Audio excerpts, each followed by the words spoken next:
하데스의 세계, 저승을 지배한 어둠의 신이 진짜 이야기. 하데스는 그리스 신화에서 저승과 죽음을 관장하는 신으로 알려져 있지만 그의 이야기는 단순히 어둠과 공포로 가득 찬 전설이 아닙니다. 하데스는 저승이라는 특수한 영역을 지배하며 생명과 죽음의 순환이라는 신화적 세계관의 중심에 서 있는 중요한 존재입니다. 특히 그의 아내 페르세포네와의 이야기는 사랑, 균형, 그리고 자연의 순환을 상징하는 강렬한 서사를 담고 있습니다. 1. 하데스의 탄생과 올림포스의 이방인. 하데스는 제우스와 포세이돈의 형제로 세 형제가 크로노스에 맞서 싸워 승리한 후 세계를 나누어 다스리게 되면서 저승의 지배자가 되었습니다. 이때 제우스는 하늘과 인간 세계를, 포세이돈은 바다를, 하데스는 지하 세계와 저승을 맡게 됩니다. 그러나 하데스의 역할은 상대적으로 고립적이었습니다. 하데스는 다른 신들과 달리 주로 저승에 머물며 인간과 신의 세계와는 거리를 둔 삶을 살았습니다. 이는 그의 이름이 보이지 않는 자라는 뜻을 지니는 것에서도 드러납니다. 그는 생명과 죽음의 경계를 엄격히 지키는 동시에 저승의 질서를 유지하며 자신의 영역에 충실한 신이었습니다. 많은 이들이 그를 공포의 대상으로 생각했지만 하데스는 악하거나 잔인한 존재가 아니라 엄격하고 공정한 관리자였습니다. 2. 저승, 하데스의 왕국. 하데스가 지배하는 저승은 죽은 자들이 머무는 곳으로 단순히 암울한 세계가 아니라 질서와 규칙이 존재하는 독특한 공간입니다. 이 세계는 죽은 자들의 생전 행동과 업적에 따라 그들의 영혼이 머물 장소가 결정됩니다. 엘리시오는 영웅이나 덕망 높은 자들이 머무는 천국 같은 곳으로 영혼들은 이곳에서 영원한 평화를 누립니다. 아스포델 평원은 평범한 사람들이 모이는 중립적인 공간으로 특별한 보상이나 벌 없이 영혼들이 존재합니다. 타르타로스는 큰 죄를 지은 영혼들이 영원히 벌을 받는 지하의 심연입니다. 하데스는 저승의 모든 영역을 관장하며 죽은 자들이 이 세계에 정착하도록 돕습니다. 저승의 경계를 넘지 못하도록 막는 일 또한 그의 중요한 임무 중 하나입니다. 이는 저승이 단순히 죽음을 상징하는 곳이 아니라 세계의 균형을 유지하는 중요한 역할을 한다는 점을 보여줍니다. 3. 하데스와 페르세포네의 사랑 이야기. 하데스의 삶에서 가장 중요한 사건 중 하나는 바로 페르세포네와의 만남입니다. 이 이야기는 그리스 신화 속에서도 가장 유명한 사랑 이야기 중 하나로 단순한 로맨스 이상의 상징성을 지니고 있습니다. 하데스는 페르세포네를 깊이 사랑하게 되었고 그녀를 자신의 저승으로 데려가기 위해 납치합니다. 페르세포네는 대지와 풍요의 여신 데메테르의 딸로 평화롭고 풍요로운 들판에서 어머니와 함께 지내던 중 하데스의 마차에 의해 저승으로 끌려갑니다. 하데스의 이 행동은 단순히 강제적이고 폭력적인 납치로만 해석되기 어렵습니다. 이는 사랑과 소유의 경계, 그리고 죽음과 생명의 관계를 상징적으로 보여줍니다. 딸을 잃은 데메테르는 깊은 슬픔에 빠졌고 그녀의 분노는 대지를 황폐화시켰습니다. 농작물이 자라지 않고 인간들은 굶주리며 고통받게 되었습니다. 결국 제우스는 이를 해결하기 위해 하데스와 데메테르 사이에서 중재자로 나서게 됩니다. 하데스는 페르세포네에게 저승의 석류 씨앗을 먹게 합니다. 이는 저승의 음식을 먹으면 저승에 묶인다는 신화적 규칙에 따라 그녀가 저승에서 일정 기간 머물러야 함을 의미합니다. 제우스는 데메테르와 하데스 사이의 갈등을 해결하기 위해 페르세포네가 1년 중 6개월은 저승에서 하데스와 함께 지내고 나머지 6개월은 어머니 데메테르와 함께 지상에서 머무르도록 타협합니다. 4. 사랑과 균형의 상징. 하데스와 페르세포네의 이야기는 단순한 사랑 이야기가 아니라 생명과 죽음의 순환을 상징합니다. 페르세포네의 지상 생활은 봄과 여름을 의미하며 생명의 탄생과 풍요로움을 상징합니다. 페르세포네의 저승 생활은 가을과 겨울을 상징하며 휴식과 죽음의 시기를 나타냅니다. 하데스와 페르세포네의 관계는 대조적이면서도 조화를 이루는 자연의 순환을 보여줍니다. 이 이야기는 생명과 죽음이 서로 분리된 것이 아니라 긴밀히 연결되어 있음을 시사하며 자연과 우주의 균형을 상징적으로 나타냅니다. 5. 하데스, 공포의 신인가? 질서의 수호자인가? 하데스는 흔히 어둡고 차가운 존재로 묘사되지만 그의 진정한 성격은 정의롭고 책임감 있는 신에 더 가깝습니다. 그는 죽은 자들의 영혼을 공정하게 심판하고 저승의 질서를 유지합니다. 페르세포네와의 관계에서 그는 단순히 그녀를 소유하려 하지 않고 그녀를 자신의 곁에 두기 위해 규칙을 활용합니다. 제우스나 포세이돈처럼 자만하거나 충동적인 면이 없으며 자신의 역할에 충실합니다. 하데스와 우리의 상. 하데스의 이야기는 단순히 죽음과 공포를 상징하지 않습니다. 그는 생명과 죽음의 경계를 지키며 우주의 균형을 유지하는 신입니다. 페르세포네와의 이야기를 통해 우리는 사랑과 균형, 그리고 자연의 순환이라는 심오한 주제를 발견할 수 있습니다. 하데스의 세계를 이해하는 것은 단순한 신화적 탐구를 넘어 우리의 삶과 죽음의 의미를 깊이 성찰하는 기회가 될 것입니다. 하데스는 저승의 왕이지만 그가 지키는 세계는 우리 모두에게 삶의 지혜를 전해줍니다. 후회와 집착 때문에 앞으로 나아가지 못하는가? 모든 인간이 자기 자신의 내면 싶은 곳을 들여다볼 때 느끼는 공포와 저항감은 시간이 흐르지 않는 땅, 하데스로 가는 여행에 대한 두려움에서 나오는 것이다. 이 세상은 우울함으로 가득 차 있다. 희망이 없다. 상황이 달라질 리 없다. 생각나는 것은 과거에 입은 마음의 상처, 끝내지 못한 사업, 잃어버린 것, 이루지 못한 꿈이다. 그렇다면 지금 당신은 죽은 자들의 지하세계, 하데스에 있는 것이다. 당신은 살아있어도 살아있는 것이 아니다. 고대 그리스의 서사시 오디세이의 주제는 여느 여행과 마찬가지로 실제로 길을 떠나봐야지만 그 의미를 알 수 있는 여행이다. 누구도 실제로 그 길을 가보지 않고서는 자신에게 어떤 의미로 다가올지, 어디에서 여행의 전환점을 맞게 될지, 무엇이 자신을 따라올지 예견할 수 없다. 여행을 통해서만 강여행자는 자신의 힘과 미덕을 발견할 수 있다. 여행자는 앞이를 알 수 없는 모험을 통해서만 고유하고 독창적인 자신만의 방법으로 자기 자신을 경험해 볼 수 있다. 여행자가 겪게 되는 온갖 고생은 자신 안에 참된 자아를 드러내게 만든다. 키르케는 오디세우스가 고향으로 돌아가려면 하데스에 다녀와야 한다고 말한다. 하데스는 죽은 사람들이 가는 저승이다. 거기서 맹인 예언자 티레시아스를 만나 앞으로의 일을 안내받으라고 얘기해준다.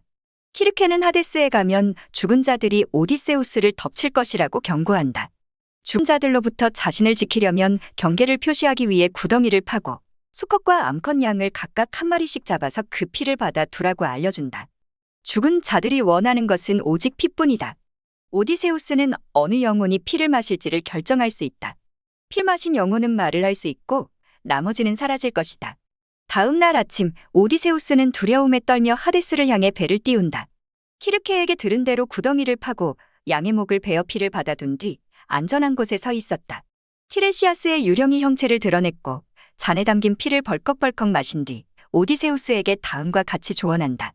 첫째, 당신이 트리나키아 섬에 가면 태양의 신 헬리오스의 가축대를 만날 것이요. 이 금빛 가축들은 절대 잡아먹지 마시오. 만약 잡아먹으면 선원들이 죽게 될 것이고 당신은 혼자서 이타카로 돌아갈 수밖에 없을 것이요. 둘째, 일단 이타카에 무사히 도착하면 반드시 노를 갖고 내륙 지방까지 들어가 바다에 대해서는 아무것도 알지 못하는 사람들을 만나시오. 그들 중 한 사람이 당신이 갖고 있는 노를 곡식을 까부르는 부채라고 하거든. 그곳에서 노를 땅에 꽂고 포세이돈에게 제물을 올리시오. 티레시아스의 조언은 오디세우스를 대상으로 한 것이지만 우리도 귀 기울일 만하다. 티레시아스와의 볼일이 끝나자 죽은 자의 영혼들이 오디세우스 주변으로 떼지어 몰려들었다. 그들은 모두 깊은 슬픔을 머금고 있었고 영혼 하나하나가 비탄에 잠겨 오디세우스의 마음을 아프게 했다. 오디세우스의 어머니 안티클레리아의 영혼이 다가왔다.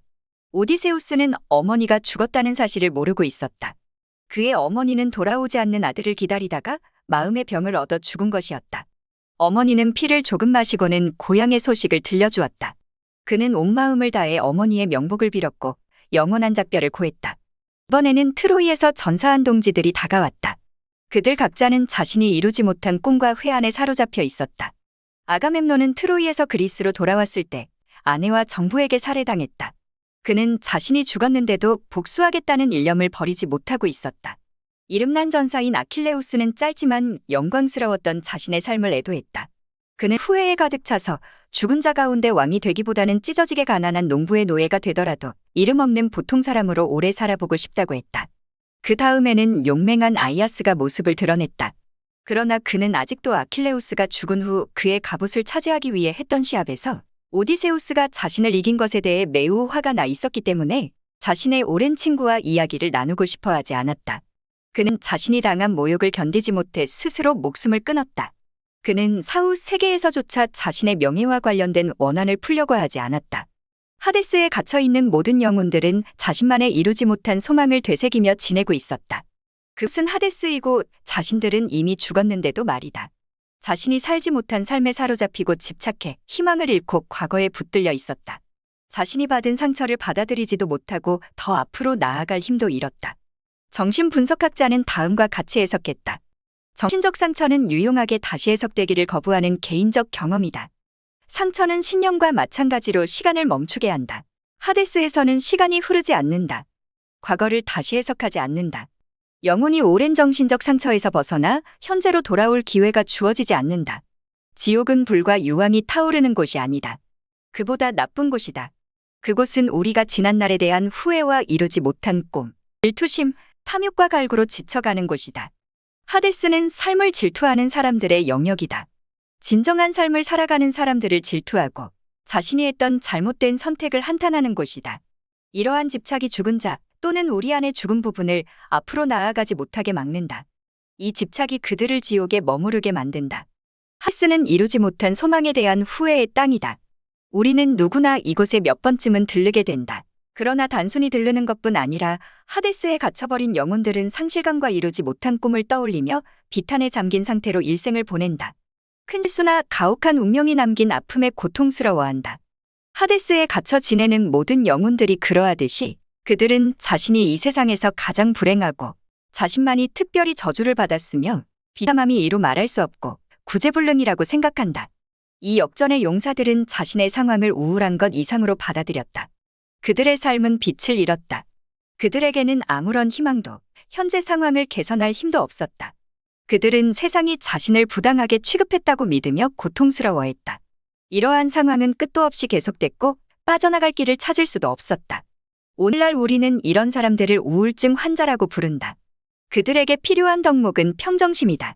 이것은 인생의 고난이 닥쳐오더라도 차분함을 유지하는 능력, 감정이 혼란스러운 상황에서도 흔들리지 않는 능력, 절대로 만족하는 법 없는 영혼의 잠식자와 두려움의 대상에도 주눅들지 않는 능력이다.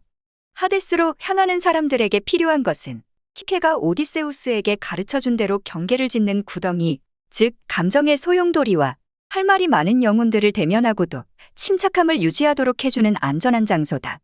영혼의 흡혈귀들은 우리가 그들에게 피를 줄 때까지는 우리에게 아무런 영향을 미칠 수 없다.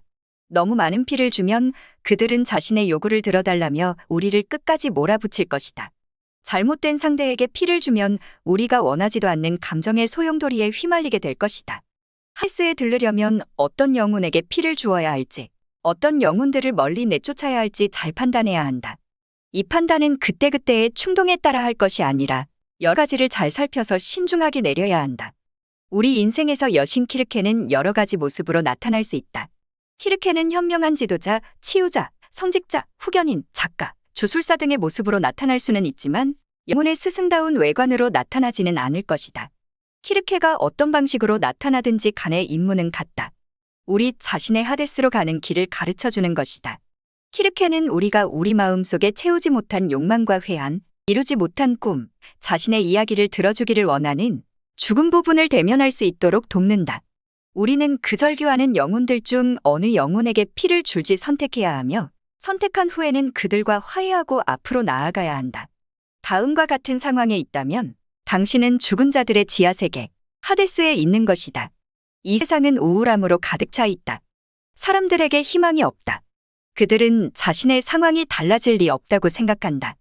주된 관심사는 과거에 입은 마음의 상처, 끝내지 못한 사업, 잃어버린 것, 이루지 못한 꿈이다. 앞날에 대한 계획이나 가능성에 대한 생각에는 힘을 거의 쏟지 않는다.